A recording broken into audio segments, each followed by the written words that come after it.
Welcome to the Unseminary Podcast. Are you looking for practical ministry help to drive your ministry further, faster? Have a sinking feeling that your ministry training didn't prepare you for the real world? Hey, you're not alone. Join thousands of others in pursuit of stuff that we wish they had taught in seminary. Buckle up, and let's get started with this week's Unseminary Podcast.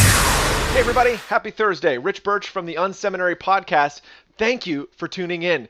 Do you have things at your church that you wish would just change? Do you have people that are resisting change, that you're just are pushing against what you think is God's vision for the future of your church? Well, today you are in for a treat because we've got a special guest, Carey Nieuwhof, who I think is one of the smartest leaders in the country on the whole organizational change issue. He's got some great stuff to say. Let's jump into the podcast and make sure you come back after the interview because I've got a few resources I want to share with you. This is the Unseminary Podcast. Stuff you wish they taught in seminary. All right, well, welcome to the show. I'm so privileged to have Carey Nieuwhof on with us. Carey is a leader, he's a writer, he's a pastor, blogger, author, and I'm privileged to call him a friend. And so today, absolutely. I thank you, Carey, for being on the show. Hey, thanks for having me, Rich. I'm really excited to be here and really excited about your podcast, too. Oh, thank you so much. Well, you know, Carey, you're one of those leaders that I feel like has been through a lot of change. You know, you've kind of seen a lot happen. I wonder if we could kind of take a little bit and tell a story about the current ministry you're at and kind of just a bit of your background, you know, get people to kind of introduce you a little bit, get to know you more. Sure. Yeah, no, change has been the one constant over the 18 years that I've been in ministry. And it's one of those things, Rich, that just never goes away. And so my story, my background is I was not one of those people who ever thought I would be in ministry. When I was 8 years old, I decided I wanted to become a lawyer. I don't know what needs to be wrong with you at 8 years old to want to be a lawyer, but that was true of me. So I went to law school, and it was in the middle of law school that I really I'm not a supernatural, really charismatic person, but God intervened, and even though I was a Christian, he made it very clear to me that there was a call to ministry, and it took me a few years to discern that. I finished law school, and then in 1995 I came up to where I currently am, about an hour north of Toronto in a little community called Oro, which you know, Rich, and started with 3 small Presbyterian churches. My background was Presbyterian. We led those churches through a significant amount of change over a decade. And then about 6 years ago, I left and we started Connexus Church. And that was a transition. Some of the same people, but certainly not all of the same people who were part of those Presbyterian churches went on to start Connexus, a church for unchurched people and a North Point strategic partner. And even in the midst of that, there's been an awful lot of change in the last 6 years. So change has been the one constant, I guess, that and Christ. Yeah, exactly. Well, man, that, I often say to people like Carey, like I said, he's just been through a lot. Now, what would you say, a lot of people who listen to this podcast are obviously leading churches of all different sizes, but I think we're all trying to figure out how to change our churches, right? We're all, I think as inbred in leaders is the desire to say, hey, we want to make things better. How have you navigated? What were some handles that you've kind of come back to time and time again? You've seen, hey, this is some of the things we have to do as leaders to kind of successfully navigate that change. Well, probably, and I didn't know this right away, but I figured out over time that change is actually a skill, and leading change is actually a skill, and the good news is it can be learned. There are principles that just work, and I think sometimes leaders find themselves in a trap where they really want change. I don't know a single leader worth his or her salt that doesn't want change of some kind. That's what makes us leaders. But we kind of expect other people to buy into that change before we've sold it, before we've really delivered on it. And so we're waiting for people to change, and then we get frustrated because they don't change.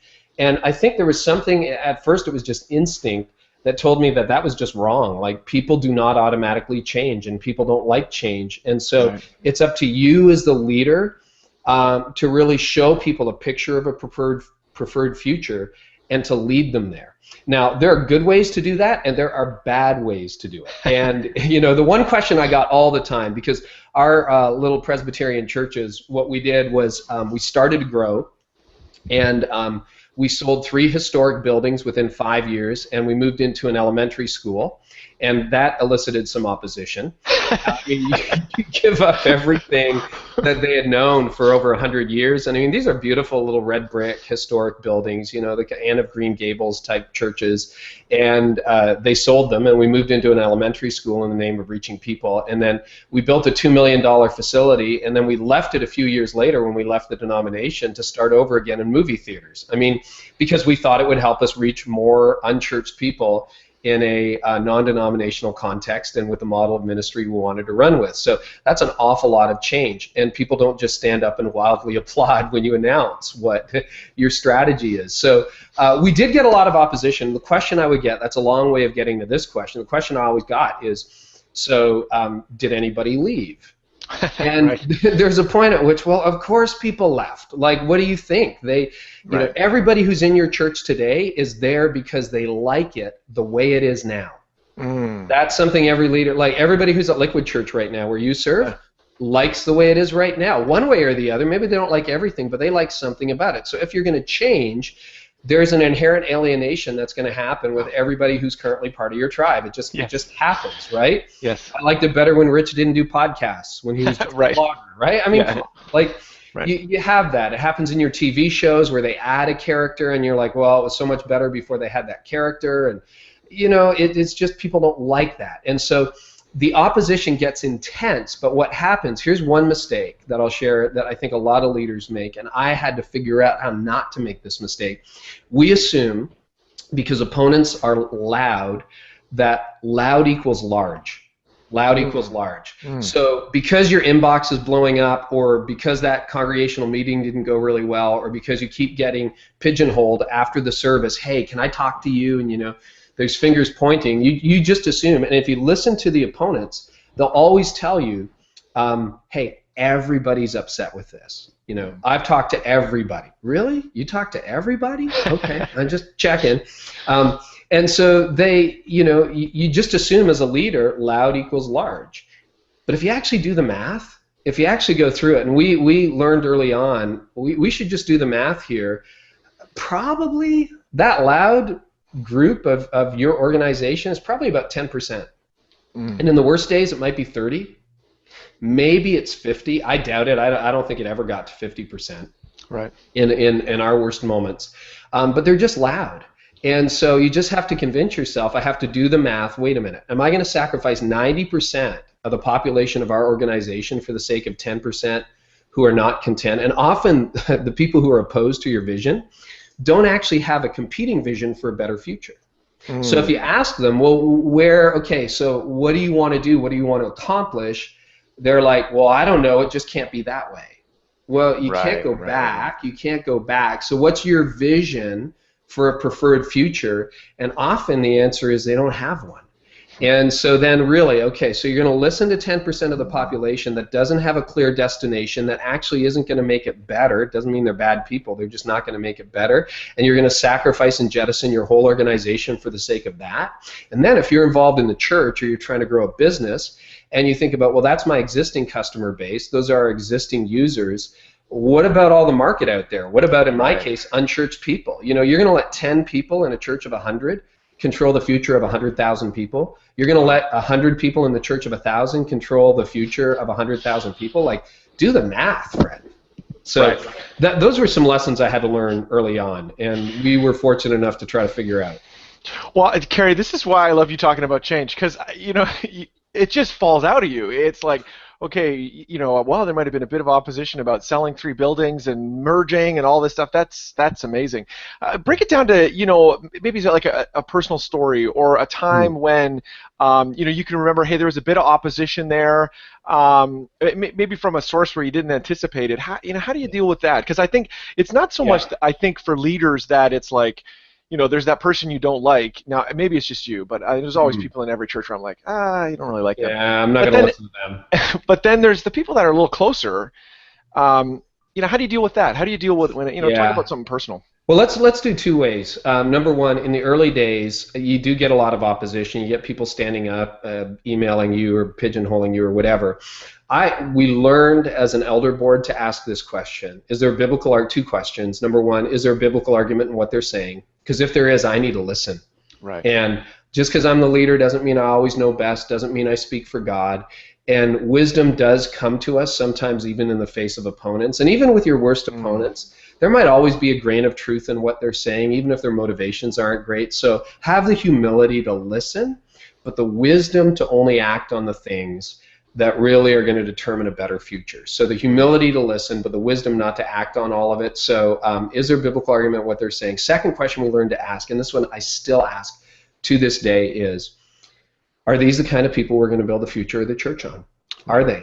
And in the early days, a lot of them were older, and there's nothing wrong with older people. We have some very, very wise older, senior adults in our congregation that we listen to, but sometimes, in our case, they were people we just couldn't build the future of the church on. And even younger leaders, when you look at their lives, it's like, I don't really see a track record where you've accomplished a whole lot, or maybe your life, you sit in the critic's chair all day long and you say this guy's wrong and that guy's wrong. That's just your life. So like, you cannot build the future of the church on people like that. People who are cynical and negative and always opposed to something can't build the future of the church on. Now, where it gets tough, I remember about 10 years ago, I had a letter from, and I haven't talked about this publicly, but you asked. So I got a letter from a key elder, and she sent me a note, and she just said, I support you 100%, and but this time I think you've gone too far. And we were getting rid of the last of the old hymns. And I sat down with her, and I mean, we cried together.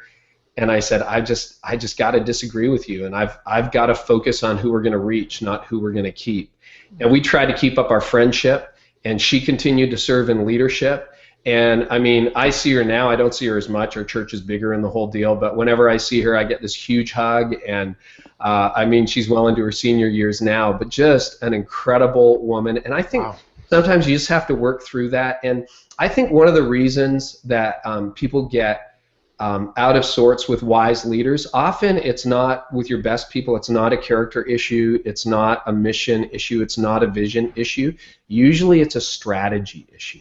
And so sometimes if you get to the point where some of your best leaders are saying, like, if I've got 5 great leaders telling me I'm wrong, I'm probably wrong. So this is not like you just go ahead and you just blaze trails. I mean, every once in a while you have a Moses moment where you're going across the desert all by yourself and you're speaking for God. But I think a lot of leaders think they're in those moments when they're not.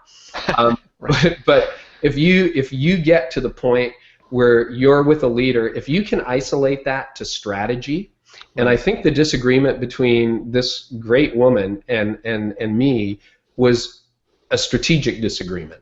Right. And it was a lot of change at once. And so when we worked through the strategy, it was one of those things where I just think that, the style of music that we're going to do in the future is going to be more effective at reaching unchurched people. You can sometimes find agreement, or at least you realize why you're disagreeing at the time. And that one was tough. That incident combined with a really, really tough month. I remember it was November 2002. Sent me to a counselor's office for the first time ever. Wow. So that was very personal. Yeah, absolutely. Now, is she continue to be connected to the ministry today? Absolutely. She was there last Sunday. Will be this Sunday. Gives, serves. I mean, that's a great heart.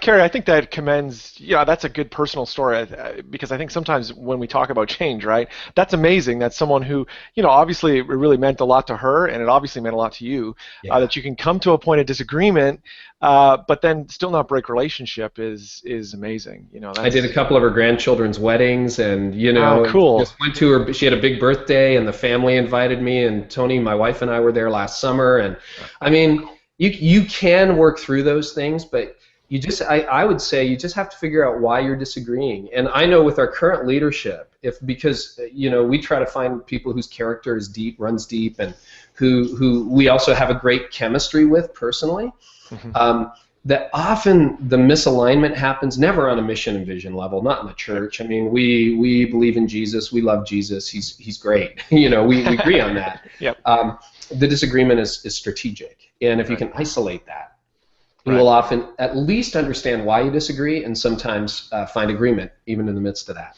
So now, what would you say, to a church leader that, says, hey, I want to make a strategic shift this fall or maybe early next year, and I've got a kind of core group around me that agrees with that. but they anticipate a bit of resistance. What are a couple just practical tactics to start with? It's not going to be the whole thing. It's not the whole book, but one or two little first steps towards that change. Number one, focus on why. I think a lot of leaders get tripped up on what and how. And so the reason, it's what Simon Sinek says, right? That people buy what you do, not what you do. They buy why you do it, not what you do. Right. And I think that's true. Every time you open your mouth as a leader, you need to explain why. So lead with why. Pepper all your private and public communication, your written communication, your vision casting with why, and then talk about the what and the how. But why almost always unites, and what and how almost always divides. The other thing I would talk about is Patrick Lencioni calls it cascading communication. You can also look at it in terms of communicating in concentric circles. Right. So start with your core team where you actually get input, then go a little bit wider to your next level. So we have a level of government in our system, the North Point system, called MTRs, Ministry Team Representatives. We'll bounce change off them first, like, hey, this isn't a decision. We just want to get your input. Right, and then when people who are close to you and share your strategic alignment but aren't necessarily around the table, when they get input, just like, well, what about this or what about that, buy-in is much higher. And then you sort of go to the crowd, and then you go to the community. So start layering it. And you know what else? People love to be the first to know.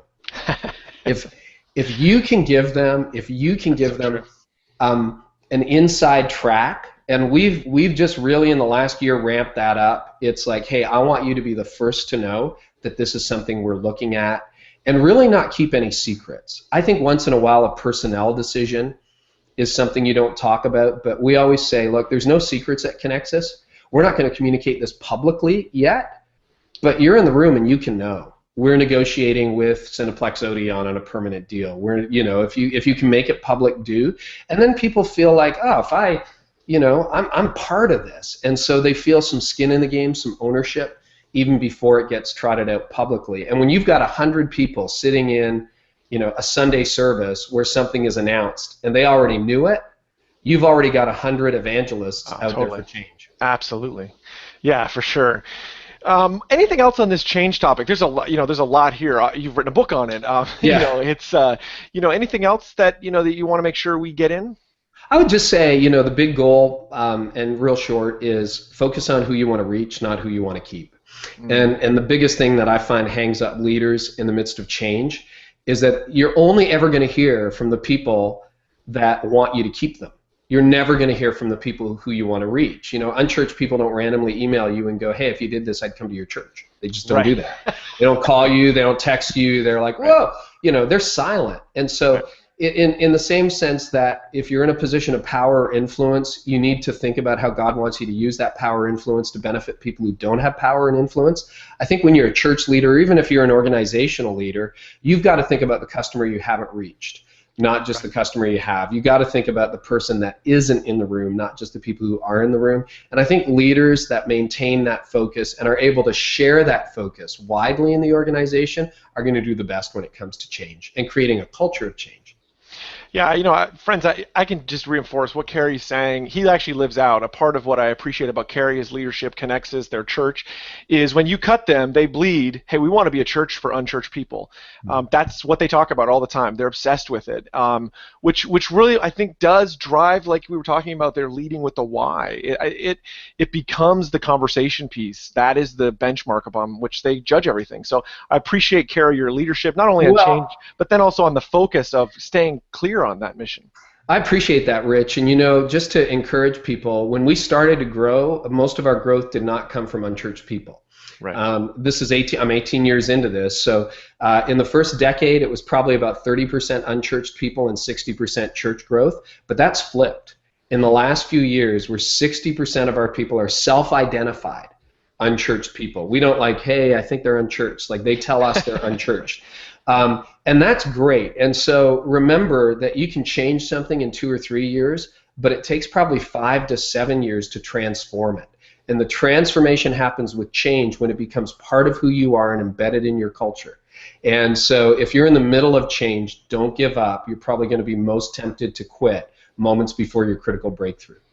All right, I said we were coming to the end, but I have one more question I want to slip in. Go ahead. This is, again, a bit more personal. Do you feel like as you kind of progress along in your leadership journey, just personally, you're kind of more open to change and more open to risk, or less?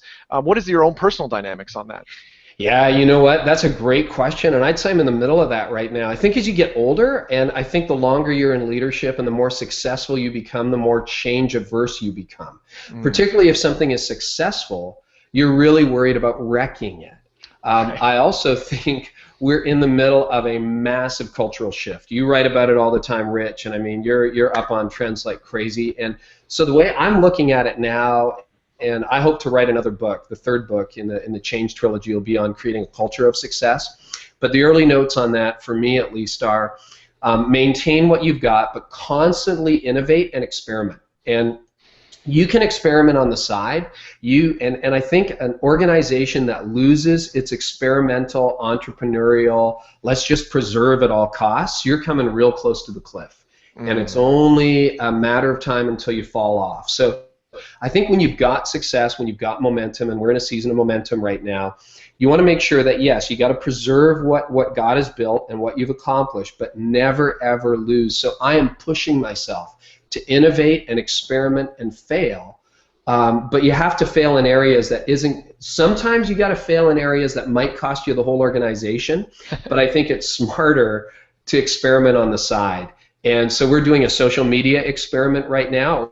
We don't even know whether it's going to work, but it doesn't cost us $50,000, it costs us $5,000, and we're going to find out whether it works. And we're always adjusting the sails and always playing around, and we'll play like we're doing something off model for a North Point church. Not, we're not being disobedient or whatever, but we're just trying some stuff that we're just experimenting with. And if it doesn't work, you just shut it down. So I think you can lose that, and I think the older you get and the more successful you get, older in age, but also older as an organization, the more successful, the less you will innovate and the less you'll experiment. This is the Unseminary Podcast. Stuff you wish they taught in seminary. All right, here we are at the lightning round, where we ask some questions of a church leader to kind of understand what's happening in their world. So, Carey, are there any kind of online resources that you use in your ministry that are, you find particularly helpful?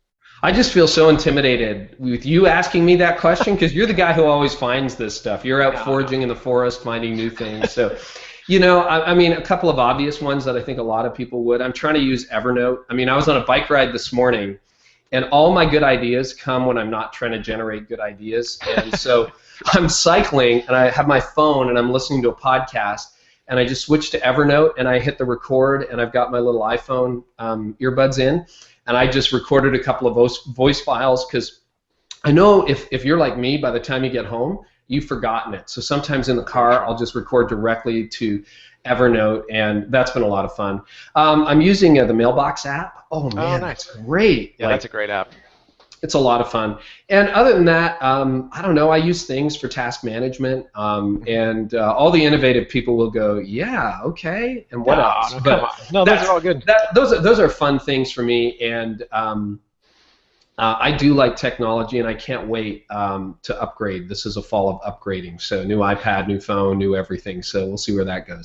You're gonna get the new iPhone. That'll be nice. I think so. Yeah, I think so. I'm still rocking a 4, and I went on a spending fast for a year. So last Christmas, my cousin's son, 5-year-old, he said, "Can I take a picture with your phone?" He handed it back to me. He goes, "Dude, your phone is so slow."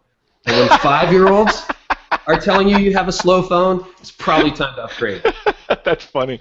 You should go HTC One, man, the Android phone. That is a fantastic phone. But you love that phone. Is that what you're using right now? Yeah, that's what I use right now. It's a fantastic phone. I think it's the one that they finally nailed. Like, okay, this is actually, it's a good phone. Really good Android. So you like it better than the S4? I do. Yeah, I don't like all the Samsung stuff. All the they have all that they put their stuff on top of Android. And I don't like it, but gotcha. Anyway, so what are some books you're reading these days that are impacting your ministry and thinking? Well, a couple that come to mind right now. I'd say honestly, I mean, Deep and Wide. a lot of people have read that book, and we're in North Point Partner World, so that's been fantastic. A lot of that was stuff that we've had leaked over the years, but it's now all on paper we can share with our volunteers. Reggie Joyner, who I also work with, wrote a book that is just the sleeper of 2013. It's called Zombies, Football, and the Gospel. I think they're going to remarket it and relaunch it. Right. But we went through it with our leadership team, and Andy Stanley's description of Reggie Joyner is Reggie's always off in the forest finding new things and discovering new things, and he comes back and reports. And that book has got his best thinking on trends in the church. It's called Zombies, Football, and the Gospel. It's available at the Orange store, and you can get it off whatisorange.org. And we went through it as a leadership team. It just got us asking questions that really I don't see anybody else asking. So that was great. And then we're reading The Advantage by Patrick Lencioni. I'm a huge Lencioni fan, and this is a synthesis of really his life's work. And we're just in the final stages of reading through that as a leadership team, so it's been fantastic. Those are 3 books I'd recommend. Cool. Yeah, Zombies, Football, and the Gospel, I think they gave that away at Orange a couple years ago, right? They did, actually, and then it's for sale now. I don't know what it is, but, man, I picked up copies for our whole team, and it's a quirky, fun, but really deeply challenging book on trends in the future. And one of them is what are you going to do to reach all the people who will just never come to your church? Right. Period.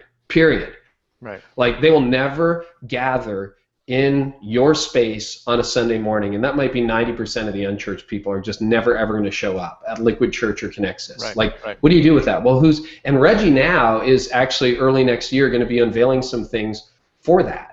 So that'd be really fun to see. Cool. Nice. What are some other ministries? You had mentioned North Point, obviously Reggie with Orange. Other ministries that are inspiring you? I love tracking what's happening in Nashville with Crosspoint. Pete Wilson, Jenny Catron, who you've got an interview with on the podcast.